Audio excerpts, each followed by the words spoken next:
The Nazca lines of Peru have been an important part of the ancient astronaut theory since its beginning. Originally, von Daniken claimed that the lines were kind of a UFO runway, or a type of alien airport, where the alien craft landed and took off. When challenged by Carl Sagan and others on this point in an early documentary, von Daniken kind of backtracked on this and said that he meant that the lines were created as a result of the spacecraft landing. I never said that the extraterrestrial needed runways with concrete or something like this. My idea, which I developed in my second book and also in the book In Search of Ancient Gods, the picture book, was that some vehicle was coming down, not an interstellar spaceship, simply a small vehicle, and landing with an effect maybe even of the air cushion system. So they don't need landing tracks, but simply by the landing itself, some sand and stones are blown away, and you have a simple track on the ground. And after maybe a few hours or a few days, they start again, maybe in another direction. You have a second track, the take-off track. In other words, he's saying that the spacecraft dragged on the surface of the ground as they landed, and that the lines are therefore the unintentional result of spacecraft landing. For the Ancient Alien series, however, it seems that they are back to claiming it was an airport. The lines look like airstrips. They start abruptly, they end abruptly. Looking at Nazca from the air, it looks like an airport. And it really does, because you have all these bands, wide bands that look like airstrips that are laid on top of each other, but you also have these gigantic, long, straight lines that go for miles and miles over valleys, over mountains. Either explanation seems to fall short of explaining why these lines are sometimes several miles long, one of them being almost 15 miles long.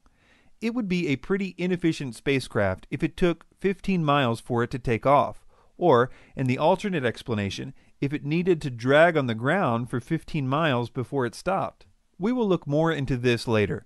In the meantime, I want to look at what I think may be the most ridiculous claim of the entire Ancient Alien series. At Nazca, entire mountaintops have been removed.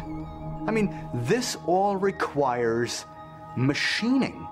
And I'm not talking, you know, a little wheelbarrow and a pick. I'm talking sophisticated machinery, because we today would also need sophisticated machinery in order to achieve such feats. They are claiming that this mountain in the Nazca region has been artificially sheared off. But what they are referring to is a plateau. Plateaus and mesas are naturally flat on top. They occur all over the world, and geologists know exactly how they form.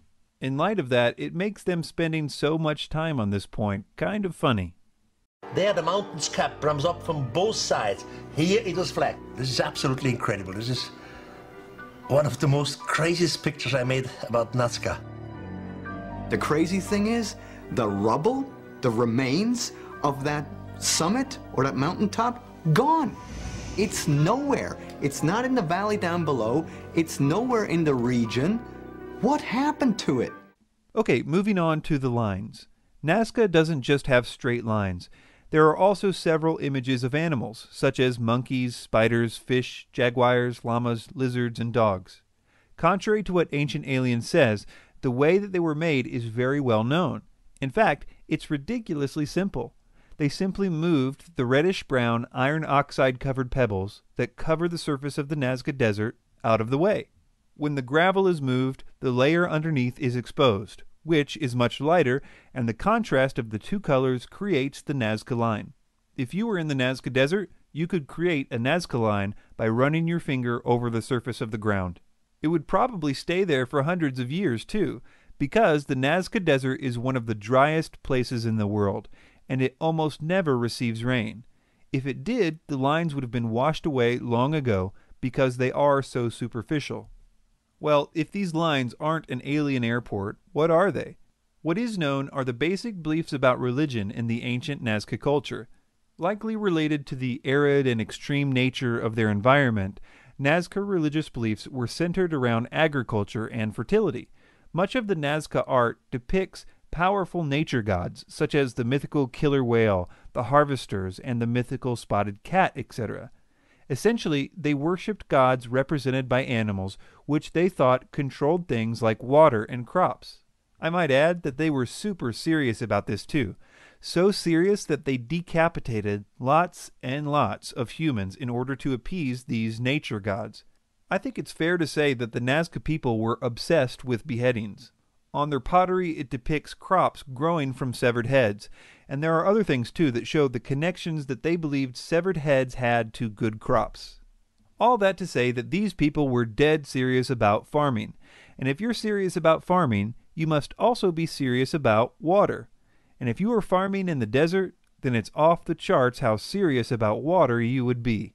I mention this because it helps to explain what the Nazca lines likely are. First, let's take the depictions of animals. For the most part, all of these animals can also be found depicted in Nazcan pottery. They were the Nazca gods of water and fertility. If you asked an ancient Nazcan what they believed about the world and how it worked, they would likely say something like, "We take hallucinogenic drugs, we cut off a lot of heads, all in hopes that the monkey spirit will help us have some good crops this year." That just isn't what you would expect to hear if these people were smack dab in the middle of a massive mining operation conducted by UFO flying spacemen. There should be some hint of that in their mythology, if it were true. But if it is true, they apparently couldn't have cared less based on their lack of any indication in their belief system. Moving on to the actual lines. In order to understand these, we need to know a few more facts. One aspect of the Nazcan religion was huge pilgrimages. Massive amounts of Nazcans would walk to certain holy sites throughout their year. There they would participate in big religious events. The main place that they walked to was a place called Cahuachi, very near the Nazca lines. For a long time, archaeologists thought that it was the biggest Nazcan city ever found. But slowly they realized that it was never a place of permanent residence, but was only a place for all the pilgrims to converge.